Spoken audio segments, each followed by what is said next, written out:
अगर शेर जंगल का बादशाह है तो वो जंगल का बादशाह कैसे हो सकता है?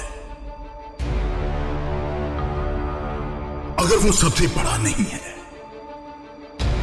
तो हाथी शायद सबसे बड़े जानवरों में से एक है। वो सबसे ज्यादा तेज नहीं हो सकता क्योंकि वो तो चीता है।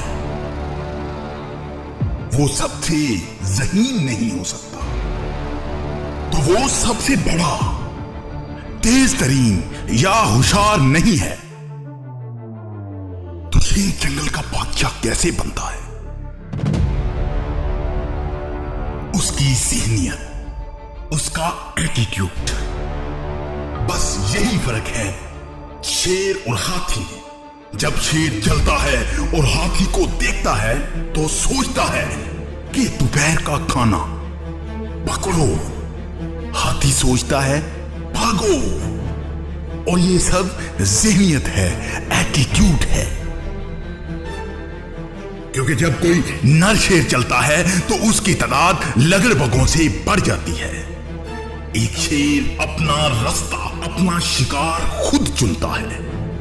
लेकिन मैं अपनी ज़हनियत और अपने एटीट्यूड की वजह से अपने जंगल का बादशाह हूं। क्या होता है जब आप एक हिरन की तरह होते हैं? आपको धक्का नहीं दिया जा रहा, आपको हौसला नहीं दिया जा रहा, आपको इनाम नहीं दिया गया, कोई आपकी हौसला अफजाई नहीं कर रहा। क्या होता है जब आप कमजोर होते हैं? तुम भागना बंद करो। लेकिन जब आप शेर होते हैं तो क्या होता है? जब आप शेर होते हैं तो आप अपने आप पर यकीन करते हो। तुम शिकार के बारे में सोचते हो, अपनी मंजिल के बारे में सोचते हो, क्योंकि तुमने और तुम्हारे खानदान ने अगर अच्छी जिंदगी गुजारनी है और जिंदा रहना है तो तुमको शिकार पर जाना पड़ेगा। शिकार पर जाना पड़ेगा, कामयाबी का शिकार।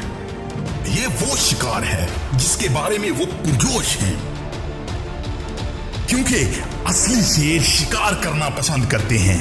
वो इस अमल को इतना ही पसंद करते हैं जितना कि वो इनाम से मोहब्बत करते हैं। और आप में से कुछ सिर्फ स्कोर या नंबर करना चाहते हैं। आपको ये अमल पसंद नहीं है, आपको अमल से प्यार नहीं है। एक हकीकी शिकारी का मकसद इनाम हासिल करना नहीं है, नंबर हासिल करना नहीं है। एक हकीकी शिकारी का मकसद शिकार करना है। इसके लिए वो जीते हैं, वो शिकार के लिए रहते हैं, वो सिर्फ इसे पकड़ने के लिए नहीं जीते। जब आप सच्चे शिकारी होते हैं तो आप वक्त के मुताबिक नहीं चलते। जब आप हकीकी शिकारी होते हैं तो आप उस वक्त तक शिकार करते हैं जब तक कि आपको एक शिकार मिल ना जाए। और आप इस वक्त तक नहीं रुकते जब तक आपको एक और ना मिल जाए। और फिर आपको दूसरा मिलता है और फिर आपको एक और दूसरा मिलता है। इसी तरह आपके अंदर शेर जैसा एटीट्यूड होना चाहिए। आप भी अपने गोल्स को शिकार समझें। पहले एक, फिर दूसरा और फिर उसके बाद दूसरा। इसी तरह आप अपनी मंजिल हासिल करते हैं। तुम एक तालिब इल्म हो, मुझे शेर के रवैये में तुम्हारी जरूरत है। आप एक कारोबारी हैं, मुझे शेर के रवैये में आपकी जरूरत है। आप वजन कम करने की कोशिश कर रहे हैं तो आपको शेर का रवैया इख्तियार करना होगा। हिरन के मूड में कुछ नहीं रखा, कुछ आम नहीं रखा, कुछ मुतासिर कुन नहीं है। हिरन के मूड में भाग जाने का रवैया कुछ नहीं होता, छोड़ देने का रवैया कुछ नहीं होता, डर जाने का रवैया कुछ नहीं होता। सब कुछ शेर के रवैये में है। आपको शेर बनना पड़ेगा और अपनी कामयाबियों को हासिल करना पड़ेगा।